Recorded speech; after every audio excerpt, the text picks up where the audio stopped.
નમસ્કાર, હું છું અલ્પાને આપ જોઈ રહ્યા છો CB24 ન્યૂઝ। સુરતમાં પાલ હજીરા રોડ પર મંજૂરી વગર બનેલા સિંદૂર સર્કલને દૂર કરવા નોટિસ ફટકારવામાં આવી છે। સિંદૂર સર્કલને દૂર કરવા બુધવાર સુધીનું અલ્ટિમેટમ આપવામાં આવ્યું છે। સુરત લોકસભાના સાંસદ મુકેશ દલાલે અડાજણ વિસ્તારના 4 સર્કલ પર ઓપરેશન સિંદૂર નામથી સર્કલ બનાવવાની રજૂઆત કરી હતી। દરમિયાન તેમણે પાલ હજીરા મેઇન રોડ પર સૂચવેલા સ્થળ પર પહેલેથી જ ઓપરેશન સિંદૂર નામથી ટેમ્પરરી સર્કલ બની ગયું હોવાથી વિવાદ થયો હતો।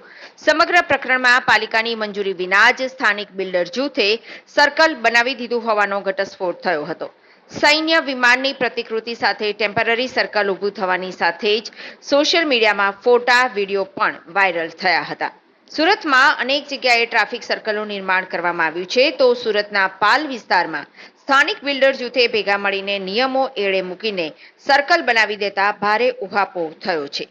પાલિકાની મંજૂરી વિના આ સર્કલ બનાવી દેતા પાલિકાએ ચીમકી આપી છે કે તાત્કાલિક ધોરણે આ સર્કલ દૂર કરો, નહીંતર તોડી પાડવામાં આવશે।